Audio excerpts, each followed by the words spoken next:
Assalamualaikum dan salam hormat. Saya Faris Daniel dan ini berita pilihan Telus Malaysia. Lebih 120,000 kamera yang disambung dengan internet di rumah dan premis perniagaan di Korea Selatan digodam untuk tujuan bahan lucah. Polis menahan 4 individu yang dipercayai menggodam kamera jenis internet protokol atau IP dengan memanfaatkan kata laluan lemah dan kelemahan keselamatan lain sebelum menyebarkan rakaman ke sebuah laman web luar negara. Kamera IP yang lebih murah berbanding CCTV banyak digunakan untuk keselamatan rumah atau memantau kanak-kanak dan haiwan peliharaan. Malah ia turut melibatkan bilik karaoke, studio pilates dan klinik. Antara suspek, seorang dipercayai menggodam 63,000 kamera dan menghasilkan lebih 500 video eksploitasi seksual yang dijual menggunakan aset maya.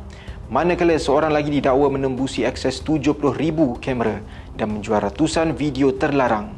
Pihak berkuasa kini bekerjasama dengan agensi antarabangsa untuk menutup laman berkenaan selain menahan beberapa individu yang membeli dan menonton video tersebut. Punca kebanyakan penyakit adalah pengaliran darah yang tidak lancar seperti sakit kepala, sakit badan, lesu, penat, tangan dan kaki rasa kebas, sesak nafas dan banyak lagi. Kalau kita biarkan, dia boleh menyebabkan penyakit-penyakit darah tinggi, kencing manis, serangan jantung dan banyak lagi. Tasli Dancen melancarkan pengaliran darah. Ia dihasilkan dengan cara moden dan berkualiti. Tasli, teman kesihatan anda.